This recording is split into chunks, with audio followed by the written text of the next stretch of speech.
Bonjour, nouvel épisode sur le podcast et aujourd'hui nous terminons notre trilogie sur les OP. Dans cet épisode final, on va traiter de comment et pourquoi organiser des OP. Nous avons le privilège de recevoir trois créateurs d'OP, à savoir Archibald, Katsu, les deux créateurs entre autres de Battle Squad, et Exhume, pour compléter ce trio. Bonjour Archibald, Bonjour Artemis. bonjour Katsu. Afin de vous présenter brièvement, est-ce que vous pouvez nous décrire quel type de joueur vous êtes? Carrément. Donc je suis un joueur hétéroclite, j'aime tous les styles de jeu, que ce soit de la dominicale jusqu'au milsim, en passant pourquoi pas par un jeu plus dynamique qu'on pourrait apparenter pourquoi pas du speedsoft. J'aime tout expérimenter, j'ai pas forcément le matériel pour tout faire. Par-dessus tout, ce que j'aime, c'est le jeu en équipe. C'est ça qui me nourrit et qui me motive à me lever le dimanche matin. Touche à tout et toujours très pushy sur le terrain pour motiver tes coéquipiers à partir à l'assaut. Carrément. Et toi, Katsu? Plutôt polyvalent, à la fois, je m'amuse sur une dominicale. J'ai pas mal fait de milsim, de mise en situation un peu plus pointue, un peu plus exigeante et j'aime aussi me mettre dans un rôle. Je me considère pas du tout être, à un haut niveau dans chacun de ces domaines-là, mais je m'éclate dans les 3. C'est parfait, c'est tout ce qu'on demande. Vous êtes, avec Zoom, tous les trois créateurs d'OP. Est-ce qu'on peut citer les OP que vous avez créés? Récemment, vous avez peut-être entendu parler des OP Battle Squad. Donc Battle Squad, le numéro 1 qu'on a organisé le 4 décembre 2023, le numéro 2 qu'on a organisé le 6 avril 2024, et enfin le dernier qui s'est donc passé le 28 septembre. Donc ça, ce sont les OP qu'on a récemment organisés. Je dis on parce qu'on est toute une équipe. Et sinon, j'ai pu organiser ou co-organiser également des OP de plus petite envergure, mais beaucoup plus techniques et beaucoup plus poussées dans le détail. T'entends quoi par technique? Des règles plus complexes, plus immersives? Pas forcément des règles, mais alors ce que j'entends par plus technique, ça peut être des scénarios qui sont plus scriptés. Si je donne rapidement un exemple, la colonne de 15 gars, une fois qu'elle passe là, il faut qu'il y ait des PNJ qui sortent des buissons et qui crient à l'abordage et qui les attaquent, quoi. Ok, beaucoup plus scénarisé. Ouais, c'est ça. Parfait. Merci. Archibald, Katsu, toi, j'ai cru comprendre que tu avais un gros passif d'organisateur d'OP. Oui, alors tout est à relativiser, mais en tout cas, j'ai investi pas mal d'heures, à essayer de créer des événements. Au-delà de Battle Squad qui a déjà été décrit, je vais plutôt parler de la période entre 2007 et 2012 où j'ai été plus actif et où on a eu des événements sur la région toulousaine. Les 2 plus connus pour les vétérans, ce seront OP Nid de Chevaux, qui était, une OP à 120-130 personnes de mémoire. Le terrain faisait 600 hectares et c'était très pointu en termes de milsim avec, de la marche de nuit, de la course d'orientation, du rôle de civil, des objectifs, très scriptés et puis des attentes physiques et de règles de jeu pour se rapprocher d'une certaine réalité, quoi. La deuxième que je peux citer, c'est de l'OPGN et c'était dans l'univers Stalker.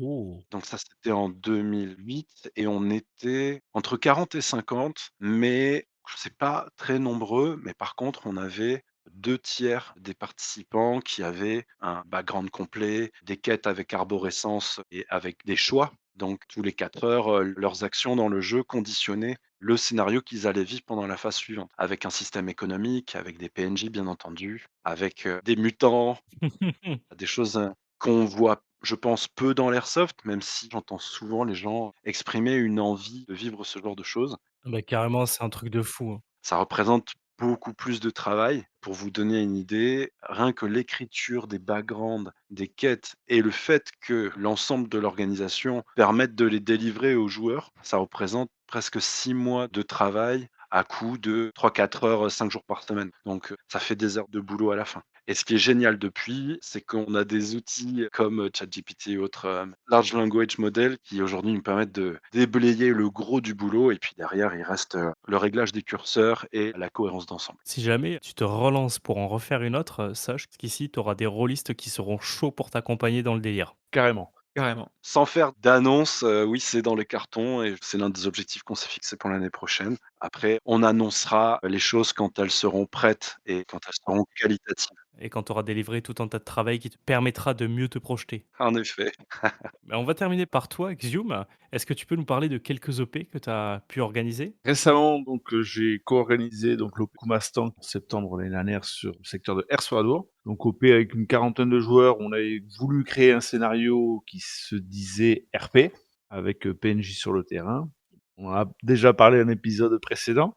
Et sinon, en remontant un peu plus loin, en 2013, j'ai participé à l'organisation de El Cartel 3, OP avec environ 200 joueurs, 6 factions, dont 2 majeures. et on se faisait aider sur ces OP-là avec une association nantaise de jeux de rôle. Donc on avait des PNJ qui étaient rôlistes à fond. On était 4 à organiser cette OP-là, dont des profs qui étaient tous rôlistes. Donc c'était le top pour pouvoir organiser des scénarios bien ficelés. 200 joueurs à gérer, c'était assez sportif, mais tout était bien ficelé comme un jeu de rôle, quoi. Donc on jouait les MJ avec des joueurs, quoi. Parfait. On souhaite vous laisser carte blanche sur la prochaine phase. On vous propose juste d'essayer de suivre un cadre pour échanger ensemble pourquoi crée-t-on une OP et d'où germe cette idée. Ensuite, parler de quel format choisir pour donner le cadre de jeu idéal à ces idées. Et enfin, nous aborderons le sujet du choix des règles et du background lié à l'OP. Allez, c'est parti.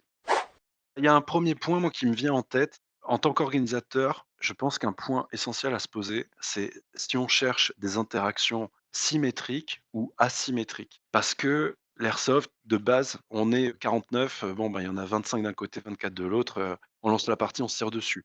On a, de base, cette recherche d'équilibre des forces, de façon à ce que la partie soit agréable, soit sympa pour tout le monde sur le terrain.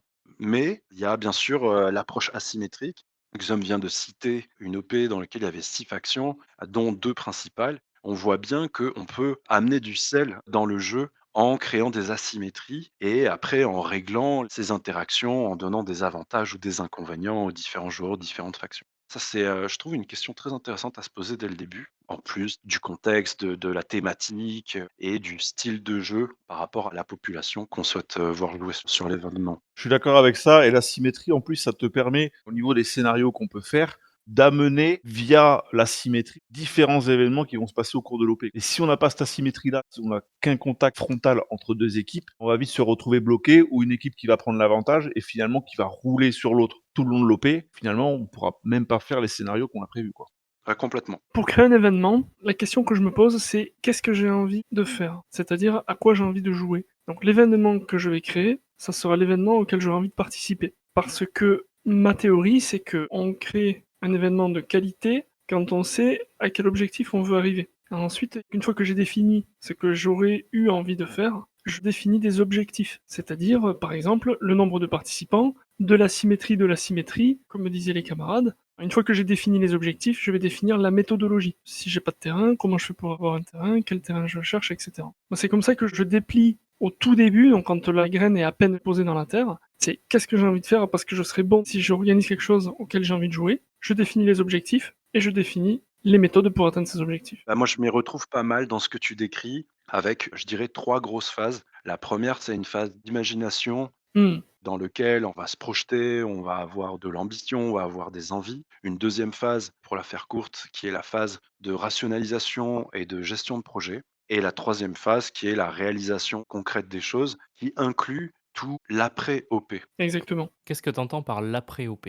L'après-OP, c'est comment tu fais des retours aux joueurs et j'ai failli dire comment tu crées des souvenirs aux joueurs. Hmm, C'est particulièrement intéressant quand tu inscris ce rôle, d'organisateur d'OP dans la durée. Quand tu vas vers, des événements qui se répètent ou quand tu as une structure associative qui organise très régulièrement ce genre d'événements. Parce que comme tout dans la vie, quand tu as des retours utilisateurs, bah, finalement tu améliores bien ou sûr. tu ajustes. Et vous êtes complètement dans cette démarche avec Battle Squad en proposant à chaque fois un débrief à chaud, puis après un débrief à froid via un Google Doc. Absolument. Exactement. Et ce qui est hyper intéressant avec cette méthodologie, c'est que dans les débriefs à chaud, on a des retours qui sont très directs, donc qui sont empreints d'émotion, empreints de ressenti direct, puisque les gars sortent littéralement de la partie, de l'OP. Donc là, on a des retours très précieux à récolter. Et sur les retours à froid, c'est souvent des retours plus pragmatiques, où là, on va avoir des retours méthodologiques, sur lesquels on va pouvoir travailler. Et c'est pour ça qu'on incite fortement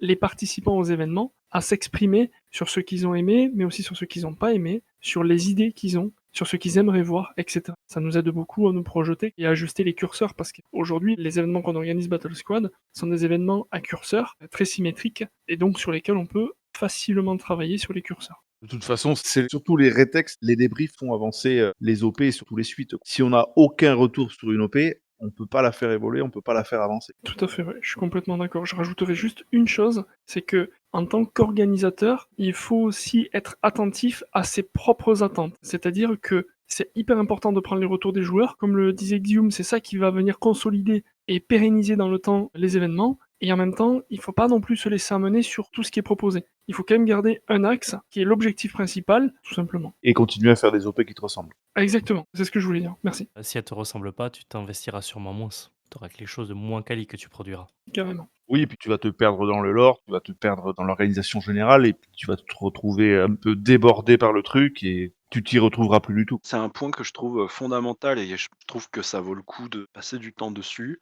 parce que définir un fil rouge avec des objectifs précis, c'est ça qui permet d'avoir une cohérence dans une équipe d'orgas. C'est ça qui permet d'avoir un jeu qui est cohérent et c'est ça aussi qui permet que l'extra OP, c'est-à-dire en gros tout ce qui est la logistique en dehors du jeu, soit au service du jeu. Je donne un exemple rapide. Sur Battle Squad 3, on a décidé de supprimer les tests chronie à l'arrivée, de supprimer le guichet d'enregistrement administratif qui se fait directement dans les voitures pour gratter sur une journée 1 heure à 1 h 30 de jeu. Et donc, avoir défini à l'avance que notre priorité, c'était de donner sur une journée le temps aux joueurs d'organiser une conquête de territoire, un travail collectif, une chaîne hiérarchique, etc., nécessitait qu'on aille grignoter 7 heures et demie supplémentaires. Maintenant qu'on a le point de départ, comment ça se passe pour la suite des événements? Quand vous organisez quelque chose, maintenant que vous avez le point de départ? Un des premiers points qui va définir, par exemple, le nombre de participants,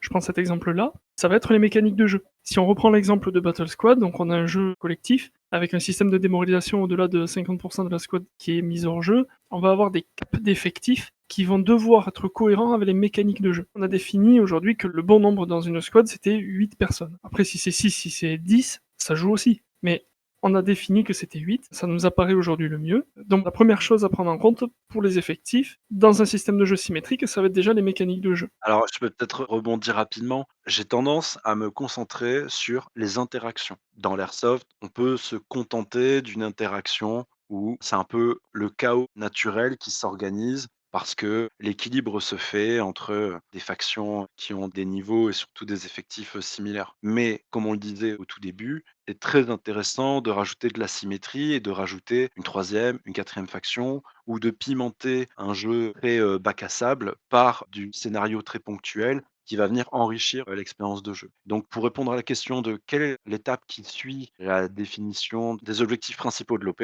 ça va être d'aligner les curseurs, les spécifications techniques de l'OP, et donc on va définir les effectifs, le type d'interaction qui va être organisé pour chacun des typologies de joueurs. Et donc là, c'est une démarche qui est finalement très marketing. Pour ceux qui connaissent, c'est une logique de persona et c'est une logique d'expérience utilisateur. C'est quelque chose qui vaut vraiment le coup d'être détaillé en amont parce que finalement, ça permet d'avoir de très beaux moments, des très belles interactions parce qu'elles ont été préparées ou en tout cas le cadre a été bien défini pour qu'elles existent. D'autre part, ça permet à ce qu'il n'y ait pas un joueur sur l'événement qui soit laissé pour compte. C'est hyper bien réfléchi. On avait vu que les Battle Squad sont accessibles à tout le monde. Oui, tout à fait. C'est une OP qui est accessible à n'importe qui, quel que soit le niveau, quelle que soit l'expérience, l'ancienneté et même le matériel au final. Mais ça faisait partie des objectifs. Quand on a créé Battle Squad il y a 1 an maintenant, l'objectif c'était que ça soit accessible à tout le monde. N'importe quel joueur puisse venir sur un Battle Squad, Et puis s'amuser. carrément, puisse vivre une expérience enrichissante. L'objectif, c'est que les personnes repartent avec la banane et disent ok, c'était cool, c'est quand le 4.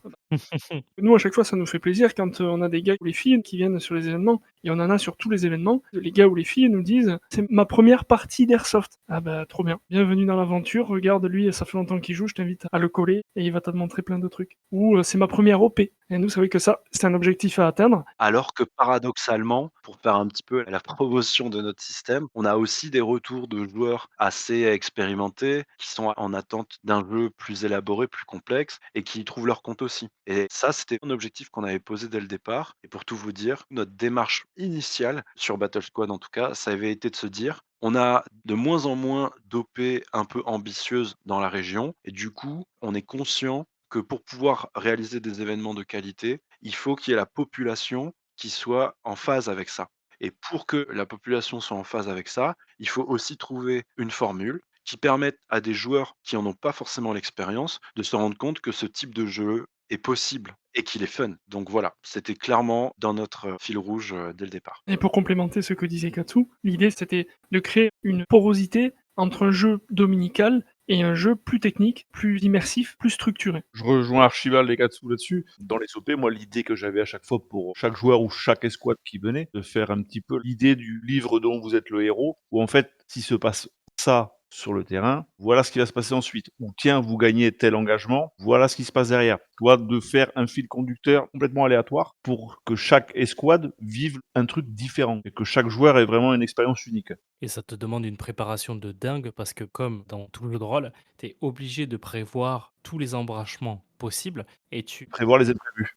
c'est ça, et sachant que c'est ce qui doit arriver le plus parce que comme dans les jeux de rôle, tu as différentes situations qui peuvent se produire que tu n'avais pas anticipées. Oui, par exemple, 2 factions mineures qui devaient s'allier, en fait, pour, taper sur une faction majeure, qui finalement une faction mineure s'est alliée avec une majeure pour aller taper une autre et complètement retourner le scénario. Mais finalement, ce qui nous a servi derrière. Quand vous créez une OP, comment vous créez le background, tout ce qui va être derrière le lore qui entoure l'OP?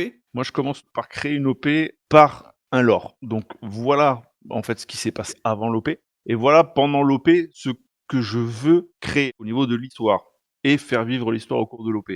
À l'histoire précédant l'OP, je crée les scénarios en suivant. Par exemple, créer, comme on avait fait sur Kumastan, en fait, un coup d'état. Je fais mon lore en précisant qu'avant l'OP, il s'est passé des choses qui ont pu créer ce coup d'état.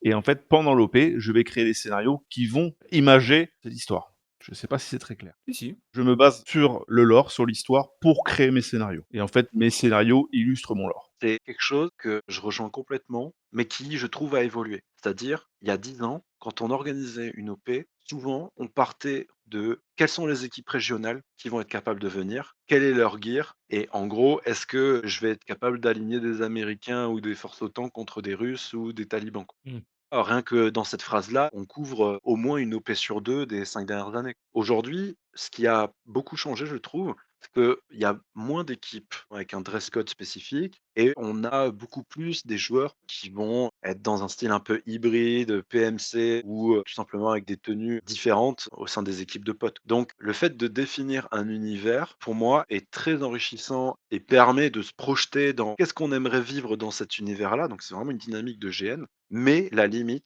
c'est que il faut qu'à la fin, le lore soit incarné par ce qu'on voit sur le terrain. Et ça, c'est pas toujours simple. C'est ça, ouais, comme j'avais dit sur un épisode précédent, en gros, nous, on est des scénaristes et les joueurs sur le terrain, c'est les acteurs. Et ils vont faire vivre l'histoire, ils vont s'en emparer et ils vont complètement te la faire dérailler. Pour moi, c'est important de savoir ça avant même de te lancer dans la création de l'OP. De te dire que ton scénario, à un moment donné, il va partir en cacahuète. Forcément. Ouais, mais tout à fait, mais c'est même souhaitable. Et c'est là que j'ai remarqué que les OP, en tant que participants, qui se sont le mieux déroulés, ce sont des OP où il y avait de la substance, il y avait de l'épaisseur en amont, en préparation, et où il y avait aussi une équipe soudée et disponible ce jour-là. Parce que le fait de pouvoir réagir à ce que font les joueurs du jeu, oui, ça s'improvise, mais pour bien l'improviser, il faut être quand même préparé. Et l'analogie que je fais, moi, je trouve que c'est une phrase d'Eisenhower qui dit: «Il y a aucun plan qui résiste à la bataille, mais je me verrai pas partir à la bataille sans plan». Pas mal, c'est hyper bien imagé. Et puis l'avantage, en fait, c'est quand les joueurs sortent, entre guillemets, du scénario, c'est que là, ils font plus que participer, c'est ils font aussi l'OP. Ils sont moteurs-réacteurs hein, et du coup, c'est ça qui va leur laisser des souvenirs. Exactement, c'est ça. Les joueurs sont pas dupes, ils voient sur quel rail on les met. Ils voient que si ils sortent des rails et que ça se passe bien et que ça donne même du corps à l'OP, ils vont se dire: «Ouais, bon, l'OP de base a été peut-être pas forcément folle, mais le fait qu'on ait créé ça sur cette OP-là, ça lui a donné du corps et ça leur donne des souvenirs, quoi». Ah, c'est clair. Je rejoins complètement Guillaume là-dessus. D'ailleurs, on a un peu pris, pour dire le contre-pied avec le principe de BS, de Battle Squad, c'était de dire qu'il n'y ait pas de lore. Par contre, on est clair avec vous, c'est un bac à sable, c'est à vous de tout créer. Nous, on crée le cadre, on crée les outils, les mécaniques, on vous pointe les endroits intéressants à utiliser, et c'est vraiment à vous de tout créer. Donc, ça crée des situations intéressantes, quoi. Là, on est vraiment dans de la création totale pour les joueurs. Et c'est 100% d'improvisation. Parfois, ça donne quand même de belles choses. Très souvent. Très souvent, d'ailleurs, la plupart du temps, mais je pense que c'est important d'être transparent dès le départ, quoi. Vous savez qu'on est transparent tout de suite à dire, il n'y a pas de lore sur cet événement. Par contre, vous avez carte blanche, faites ce que vous voulez, faites ce que vous avez envie de faire, dans la limite du cadre, amusez-vous, et créez l'aventure que vous avez envie de vivre. Exactement, et je donne un exemple rapide d'une OP à Casse de Peine, je crois, où on était en civil afghan et on s'est retrouvé avec une OP où il y avait 35 US, 8 talibans et 8 civils afghans. Autant vous dire qu'au bout d'une heure, on avait en permanence des squads de Marines dans le village et qu'on n'avait aucune marge de manœuvre. C'était complètement déséquilibré. Je pense que c'était mal pensé à l'origine, mais il y a eu une très belle réaction de l'orga qui, quand elle a vu qu'on prenait notre rôle à bras le corps et que finalement on s'organisait pour basculer en mode guérilla et faire des attaques de pommes de pin sur les patrouilles dans la forêt. Et ben en fait, elle nous a laissé le champ libre et a su exploiter ce que faisaient les joueurs. Donc on a fini par organiser une choura avec beaucoup de RP pour tout simplement poser un explosif sur le véhicule et le faire péter une fois qu'il était de retour dans la FOB. Ça reste l'un de mes meilleurs souvenirs alors que j'ai pas tiré une bille du week-end. C'est clair. Mais c'est souvent ça, tu es souvent beaucoup plus pris par le RP quand tu aimes ça que par, l'envie de tirer des billes et souvent, c'est ce que les joueurs partagent. C'est plus le souvenir RP que la super action, Oui, parce que les super actions, ils peuvent le faire la dimanche en dominical. bien sûr. Pour finir, on va passer par la partie qui est peut-être la moins fun pour les joueurs, c'est les règles. Comment est-ce que vous décidez des règles pour votre OP une fois que tout le reste est en place, pour avoir le cadre béton et éviter les soucis en cours de partie? J'aimerais la prendre à contre-pied cette question, c'est-à-dire que selon en tout cas ce qu'on essaie de créer avec l'équipe Orga, c'est que pour commencer on a changé l'étymologie du mot. On n'utilise plus le mot règle, on utilise le mot mécanique de jeu. Parce que notre objectif, c'est de fournir aux joueurs des outils pour créer le jeu, pour s'amuser au final, pour vivre une aventure. Et on se rend compte que les règles, bien qu'elles soient importantes pour soutenir le cadre, elles sont bien souvent contraignantes. Là où une mécanique de jeu, elle est encourageante. C'est-à-dire, pour vous donner un exemple simple, une mécanique de jeu, elle va dire « Regarde, tu peux faire ça. En faisant comme ça, tu vas arriver à tel résultat. » Une règle, c'est « Tu n'as pas le droit de faire ça. Tu ne peux pas faire ça. » Ça marche beaucoup avec Artemis, ça, le tu peux faire ça. Bien sûr, mais on se rend compte que ça marche avec beaucoup de monde en fait. Ça marche beaucoup, et ce qu'on s'est rendu compte avec l'expérience qu'on a accumulée, c'est que quand on responsabilise des joueurs, ils se comportent de manière responsable. Et ça va exactement avec le truc que tu nous avais dit, que tu ne vas pas sur une OP où on t'infantilise. Exactement. Et j'irai dans ton sens en disant quelque chose. Quand on éduque les enfants, et je suis en plein dedans, ils ne retiennent pas du tout la négation. Quand tu leur mets une négation quelque part, pour eux, ça s'enlève. Donc, quand tu veux interdire quelque chose, si tu dis ne fais pas ça, ils vont le faire. Donc, le contre-pied que vous avez pris est hyper intéressant. Pour compléter un petit point, notre objectif, c'est que on ne prend pas les airsofters pour des enfants. On les responsabilise. On sait que les gens qui viennent sur les événements sont prêts à créer de belles choses en fait. Et à s'investir dedans. Mais bien sûr. Mais pour ça, ils ont besoin d'outils. Ils n'ont pas besoin d'être infantilisés ou d'être réduits. Et ça, c'est super important. Et c'est vraiment un fil conducteur de notre méthodologie de travail. Je suis entièrement d'accord avec Archibald. Je vais insister en disant que l'airsoft juridique ne m'intéresse pas. C'est-à-dire que si j'arrive et que les premiers messages que je reçois d'une équipe d'orga, c'est bon alors vous êtes limité là, il faut pas faire ça, et puis attention parce que si vous faites ça, bah, ça va être grave, etc. En fait, avant même que j'ai commencé à rentrer dans ton univers, à rentrer dans ton monde, à rentrer dans ton fonctionnement, déjà en fait tu me brides. Donc c'est typiquement un truc où malgré le fait d'avoir été orga moi-même et d'avoir été joueur sur des événements divers et variés, je vais moi-même me mettre dans une posture de ouais, allez, ok, d'accord. Et finalement, je vais beaucoup moins m'intéresser à la documentation fournie, je vais moins retenir les règles et je vais être moins volontaire pour donner du jeu aux autres. Voilà. De manière générale, même quand tu es joueur, tu as envie de donner moins de RP parce que tu te dis, ouais, on peut pas dépasser, il y a les règles, il faut qu'on fasse comme ci, il faut qu'on fasse comme ça. Donc tu te brides aussi en tant que joueur quand tu as trop de règles. On a un exemple, là, on s'est inscrit à une OP en novembre, et si vous voulez, la documentation, c'est que ça. On a compté le nombre de fois où il y a marqué « il est interdit », et ça en devient drôle, en fait. Vous avez combien de pages de règles? Je m'en souviens plus, mais il y en a une dizaine, je crois. 10-15 pages. Chaque phrase commence par « il est interdit ». Il y a même un paragraphe où ils expliquent que si vous faites quelque chose d'interdit, alors vous serez sanctionné. Pour rebondir sur ce que disait Katsu, j'ai pas envie de rentrer dans ce que t'as fait, en fait. Ça m'intéresse pas, quoi. Tu vas pas sur une OP pour te faire engueuler.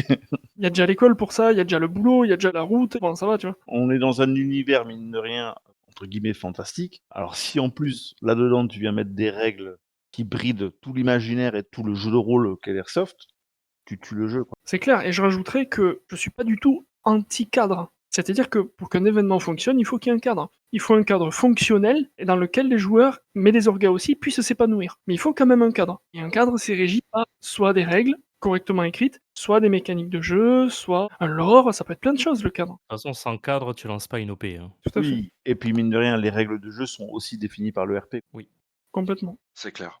Il y a 2 points que je trouvais intéressants à mettre en avant sur la question de comment sont définies les règles ou mécaniques de jeu. La première, c'est que on est aussi dans un loisir qui a ses usages et typiquement, des règles, en général, il y en a pas non plus 10 000. Il y a les règles de touche, il y a les règles de puissance, il y a les règles, de conquête de drapeau, il y a les règles de communication Les règles de soin. et les règles de soin, tout à fait. Que je rentre dans les règles de touche, mais effectivement, c'est un sous-sujet, qui a toute son importance. Mais je trouve qu'il faut avoir l'intelligence de fixer un cadre qui correspond bien à son fil rouge, qui soit cohérent avec l'ensemble des autres curseurs de l'événement, mais en même temps, il faut prendre en compte les habitudes des joueurs qui vont venir et trouver un compromis. Ce qui fait qu'on a parfois des retours, nous on le voit au bout de 3 BS, on identifie bien les joueurs qui nous disent ah c'était pas assez et d'autres qui nous disent ah c'était trop. Mais au final, on a quand même une satisfaction globale qui est complètement majoritaire. Et donc, notre débrief en tant qu'orga, c'était que finalement, on s'était pas trop planté là où on avait mis les curseurs. Parce que globalement, même s'il y avait des attentes différentes d'un joueur à l'autre, on peut pas faire plaisir à tout le monde dans le détail, mais on a globalement vraiment fait plaisir à tout le monde. Je vais en profiter du coup pour ajouter quelque chose qui moi me tient à cœur et que je pense qu'il faut mettre en lumière, ou au moins en prendre conscience, qui est que, par exemple, sur BS3, on a choisi de retirer le passage chronie. Cependant, on a quand même fait des contrôles chronie aléatoires sur le terrain, en jeu. Donc c'est moi qui m'en suis chargé,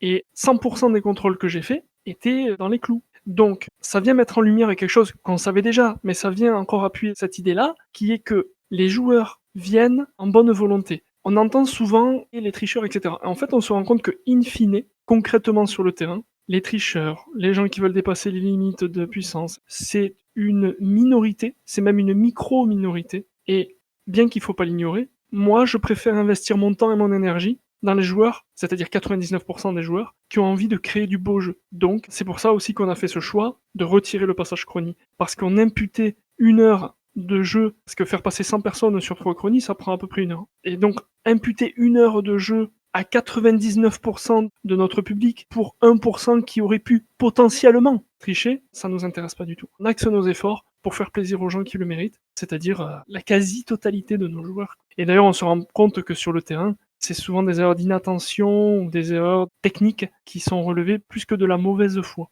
Et ça, c'est hyper important de l'entendre. Parce que une fois que tu as entendu ça, ça soustrait des peurs, aussi bien en tant qu'orga, aussi bien en tant que joueur. Mais en tant qu'orga, c'est important parce que ça te permet de rediriger quand même une bonne partie de ton énergie et de ton temps sur des choses qui en valent la peine. Comme le disait Guillaume tout à l'heure, sur du lore, sur du background, sur des mécaniques, sur faire plaisir aux joueurs. Et j'insiste sur le fait qu'il ne faut pas forcément ignorer le reste. Ça peut arriver. Et quand ça arrive, si nous, ça devait un jour nous arriver, on prendrait les mesures nécessaires. Si un jour on se rendait compte qu'une personne sur nos événements était de mauvaise foi, créait du mauvais jeu et donc contaminait le jeu, eh bien, on s'en occuperait et on extrairait cette personne du système. Mais jusqu'alors, ça ne nous est jamais arrivé. Mais ses coéquipiers aussi le sentiraient parce que quand tu as un élément comme ça, la seule OP que j'ai organisée a été réduite à néant par 2 joueurs qui étaient Highlander et dont un a complètement pété un boulard et a failli exploser la tête d'une personne qui en plus était dans son équipe. Ça s'est senti. L'atmosphère était électrique et même ses coéquipiers n'avaient pas envie de jouer avec lui. Ouais, je comprends. Ça s'est passé une fois sur une OP, j'ai eu l'occasion d'en faire d'autres et ça ne s'est jamais passé. Malheureusement, ça s'est passé sur la seule que j'ai organisée. Ouais, je comprends. Et tu vois, ça souligne encore une fois que c'est des micro-minorités. Et quand ça arrive, en tant qu'organisateur, il faut agir tout de suite. Il faut absolument prendre le problème à bras le corps et ne pas le laisser contaminer le jeu. Voilà, en fait, c'est ça le truc. En tant qu'orga, il faut partir du principe que les joueurs qui prennent le temps de s'inscrire, qui lisent les mécaniques, qui lisent le lore, qui payent la PAF, viennent quand même dans une idée de se faire plaisir et de vivre une expérience, de vivre une histoire. Ils investissent du temps là-dedans et des fois du déplacement et parfois de l'argent aussi. Ils viennent pas pour saccager une OP, ils viennent les 99% du temps pour se faire plaisir, pour vivre un truc. Ils viennent pas pour saccager. Ouais, carrément, hein, je te rejoins complètement là-dessus. Et j'ajouterais même un petit détail, c'est qu'on se rend compte avec le temps, et peut-être, c'est pas péjoratif, mais en éduquant un petit peu, on se rend de plus en plus compte aujourd'hui que les joueurs viennent se faire plaisir, mais viennent aussi délivrer pour les autres. Ils viennent aussi faire plaisir aux autres. Et alors ça crée en fait une émulation collective qui est extraordinaire. Et on le ressent sur les événements, plus on avance sur les Battle Squad, donc là on en est au 3, et plus je sens vraiment cette émulation collective qui se crée, et c'est super cool. Ça crée des situations, alors c'est carrément sur le plan humain. Le côté humain et le jeu, je trouve que ça va bien ensemble, et ça crée des situations hyper agréables, aussi bien pour les joueurs que pour les orgas. Ouais, je suis complètement d'accord. Et même moi, tu vois, en tant que team leader, enfin, Artemis et Gond peuvent en témoigner, je préfère largement voir un beau jeu faire une belle action, même si elle est perdue derrière. Je m'en fous du résultat à partir du moment où, pour moi, on a livré du beau jeu et une belle action et une belle cohésion. Ah mais complètement. Ah, je te rejoins complètement. Un autre point qui est hyper important par rapport aux règles de jeu, c'est un enjeu communicationnel. C'est-à-dire que pour qu'un message soit entendu, c'est-à-dire que entre ce qu'on émet, la façon dont on l'émet, la façon dont c'est transmis, la façon dont c'est reçu, la façon dont c'est compris et la façon dont c'est retenu, il reste pas grand-chose à la fin. Et donc un message efficace, c'est un message simple. Un orga qui ne passe pas par la phase de réduction des règles ou de simplification des règles ou de traduction du message se met des bâtons dans les roues. Et typiquement, ça, c'est vrai que c'est un truc que j'ai eu depuis les toutes premières OP où, en gros, quand j'avais créé mon brouillon avec l'ensemble de mes règles, etc., en fait, je le faisais lire à des gens, je le rationalisais, on faisait des compromis et je le réécrivais de façon à ce que ce soit le plus intelligible possible dans la communication derrière. Je prends à nouveau l'exemple de Battle Squad, et quelque part, le simple fait d'avoir émis les règles sous la forme d'un fascicule plus graphique et donc avec le moins de mots possible, mais en même temps où on s'assure que l'essentiel est bien clair, ça a, je pense, beaucoup impacté sur la qualité globale du jeu. Je pense qu'on a fait le tour du sujet. J'aimerais juste rajouter un dernier élément avant d'entamer la conclusion. Si c'est votre première OP, ne soyez pas trop ambitieux dans un premier temps. Essayez déjà d'aborder et essayez d'apprendre ce que nos invités de ce soir vous ont communiqué. Partez sur une OP sur une journée avec des règles light. Et une fois que vous avez appréhendé ce sujet, montez en puissance. Je suis 100% d'accord avec toi. Je pense qu'il vaut mieux commencer par faire du simple, mais qui marche, et où tout le monde repart avec le sourire, Et à se rassurer sur sa capacité à faire. en plus. Et ça, c'est hyper important. C'est ça, et arriver à mettre sa patte et sa marque de fabrique sur les prochains chapitres. Et comme vous le dites, être heureux de ce qu'on a fait jouer. C'est clair, pour sublimer ce que tu dis Alexis, c'est que en tant qu'organisateur, faites quelque chose qui vous fait plaisir. Faites quelque chose qui vous fait plaisir. C'est pour ça que je parlais tout à l'heure que quand vous choisissez le thème d'une OP que vous souhaitez créer, faites une OP à laquelle vous aimeriez participer. Et vous êtes sûr de réussir. Parce que ça sera fait avec le cœur. Ouais, c'est ça. Love, love. Et peu importe l'OP que vous préparez, il peut y avoir des choses qui dérapent et elle peut échouer. Mais c'est pas grave, parce que vous aurez donné le maximum de vous-même, ça va vous dégoûter dans un premier temps, mais vous repartirez de plus belle. Et surtout, prendre en compte le retour des joueurs. C'est ça. Je vais reprendre quelques mots que Mojo a donnés à Kano dans son épisode sur Tactical Cast. Peu importe à quel point l'OP est bien préparée, il peut toujours y avoir des couacs, et l'OP peut partir en cacahuète. Si je pouvais donner une conclusion, ça serait ça. Faites de votre mieux et ça sera déjà bien assez.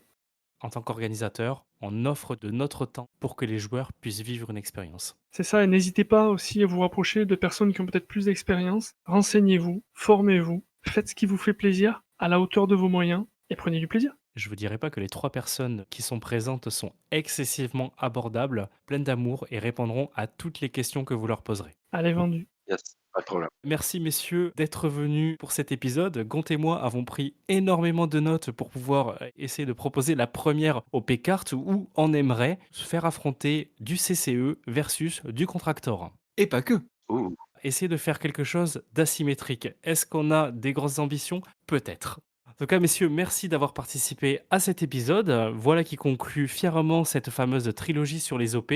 J'espère qu'on aura, avec cette trilogie, réussi à sensibiliser les joueurs sur comment ils peuvent choisir une OP dans laquelle ils vont s'amuser et qui leur ressemble, ou comment ils vont pouvoir organiser quelque chose qui leur fait envie. Si cet épisode vous a plu, n'hésitez pas à le liker, à le commenter, à le partager sur les réseaux sociaux, à mettre un pouce en l'air sur la fameuse vidéo YouTube et les fameuses 5 étoiles sur toutes vos applications de podcast préférées. Encore une fois, merci messieurs d'être venus vous joindre à nous pour cet épisode final. Et moi, je vous dis à la prochaine. Bye! Merci à vous. Au revoir.